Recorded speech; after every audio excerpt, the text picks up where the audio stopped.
आज की case law चर्चा में आपका स्वागत है। हम दिल्ली उच्च न्यायालय के फैसले अभिषेक बच्चन बनाम द बॉलीवुड टी शॉप और अन्य पर बात करेंगे। यह चर्चा आप तक लाई है scoot legal translation and transcription services, सटीक और गोपनीय बहुभाषी कानूनी दस्तावेजों के लिए आपका विश्वसनीय साथी। तो सवाल ये उठता है, क्या कोई भी आपके चेहरे और आपकी आवाज का इस्तेमाल आपसे पूछे बिना कर सकता है, खासकर जब बात पैसे कमाने की हो? ये केस इसी बड़े और जरूरी सवाल का जवाब तलाशता है। आज की चर्चा में हम क्या क्या देखने वाले हैं।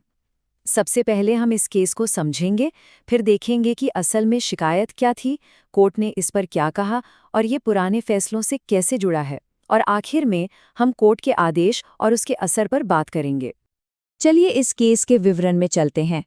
यह मुकदमा दिल्ली हाई कोर्ट में फाइल किया गया था और ये पर्सनैलिटी राइट्स यानी कि व्यक्तित्व के अधिकारों की सुरक्षा से जुड़ा है, खास तौर पर एआई जैसी नई टेक्नोलॉजी के दौर में। अब इस पूरे केस का जो सेंटर पॉइंट है वो है पर्सनैलिटी राइट्स।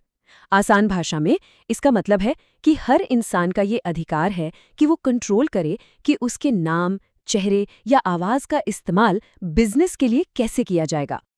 अच्छा, अब देखते हैं कि इस मामले में पार्टीज कौन कौन थीं।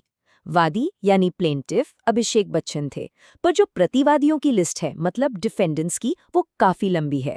इसमें सिर्फ टी शर्ट बेचने वाले नहीं बल्कि एआई कंटेंट बनाने वाले यूट्यूब चैनल, गूगल, सरकारी मंत्रालय और यहाँ तक कि जॉन डो यानी अज्ञात लोग भी शामिल थे। तो अब सवाल ये है कि अभिषेक बच्चन की असल शिकायत क्या थी? इन सब प्रतिवादियों ने ऐसा क्या किया था? सीधी सी बात है, शिकायत ये थी कि ये सभी लोग अभिषेक बच्चन के नाम और पहचान का इस्तेमाल करके पैसा कमा रहे थे, और वो भी उनकी इजाजत के बिना। ये सरासर एक कमर्शियल एक्सप्लॉयटेशन का मामला था। दुरुपयोग भी कई तरह का था। एक तरफ तो उनकी तस्वीर वाली टी शर्ट और मग जैसी चीजें बेची जा रही थीं, दूसरी तरफ एआई का इस्तेमाल करके दूसरे सेलिब्रिटीज के साथ उनके वीडियो बनाए जा रहे थे। और सबसे गंभीर, कुछ ऐसे वीडियो भी थे जो आपत्तिजनक और गलत थे। प्लेंटिफ के वकीलों ने कोर्ट को बताया कि इससे बहुत बड़ा नुकसान हो रहा था। उनकी रेपुटेशन और गुडविल खराब हो रही थी। लोगों में कन्फ्यूजन था कि क्या वो सच में इन चीज़ों को एंडोर्स कर रहे हैं, और जो सबसे ज़रूरी बात है, गलत कंटेंट की वजह से उनकी गरिमा को सीधी ठेस पहुंच रही थी। तो इन सब दलीलों को सुनने के बाद कोर्ट का क्या नजरिया था? चलिए देखते हैं कि अदालत ने क्या जरूरी बातें कहीं। देखिए, ये कोर्ट की एक बहुत ही पावरफुल ऑब्जर्वेशन है। कोर्ट ने साफ साफ कहा कि टेक्नोलॉजी का इस्तेमाल करके किसी को गलत या अपमानजनक तरीके से दिखाना सीधे सीधे उनके राइट टू प्राइवेसी यानी निजता के अधिकार का उल्लंघन है।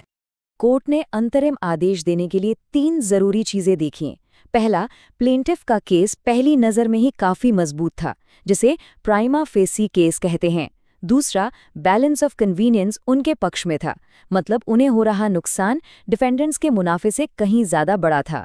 और तीसरा, ये इररिपेरेबल हार्म यानी ऐसे नुकसान का मामला था जिसकी भरपाई पैसों से नहीं हो सकती। आपको बता दूं कि ये फैसला कोई अचानक से नहीं आया। दिल्ली हाई कोर्ट इससे पहले भी पर्सनैलिटी राइट्स पर बहुत ज़रूरी फैसले दे चुका है, और ये उसी कड़ी में एक अगला कदम है। ये टाइमलाइन दिखाती है कि कानून समय के साथ कैसे विकसित हुआ है। 2022 में अमिताभ बच्चन केस में अनऑथराइज्ड प्रचार पर रोक लगी। 2023 में अनिल कपूर केस में किसी की इमेज खराब करने के खिलाफ सुरक्षा दी गई, और अब इस केस में कोर्ट ने इस सुरक्षा को एआई और डीपफेक जैसी नई टेक्नोलॉजी तक बढ़ा दिया है। तो आखिर में कोर्ट ने आदेश क्या दिया? कोर्ट ने एक ऐसा आदेश दिया जिसका मकसद प्लेंटिफ के अधिकारों को फौरन सुरक्षा देना था। कोर्ट ने जो आदेश जारी किया उसे ex parte ad interim injunction कहते हैं।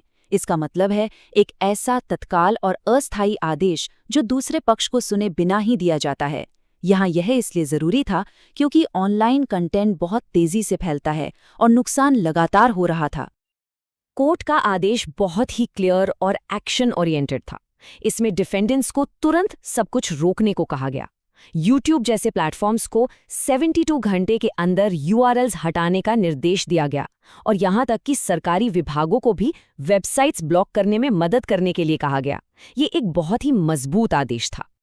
तो ये केस हमें एक बहुत ही ज़रूरी सवाल पर लाकर छोड़ देता है जैसे जैसे एआई असली और नकली के बीच का फर्क मिटा रहा है, हमारी पहचान को बचाने के लिए कानून को भविष्य में और कितना बदलना होगा, ये देखना अभी बाकी है। आज की केस लॉ चर्चा आप तक लाई स्कूट legal translation and transcription services, practising वकीलों के लिए बहुभाषी कानूनी दस्तावेजीकरण में विश्वसनीय विशेषज्ञ। जब कभी आपको कानूनी अनुवाद या ट्रांसक्रिप्शन की जरूरत हो, स्कूट लीगल आपका साथी है। ये ऑडियो नोटबुक एलएम की सहायता से बनाया गया है।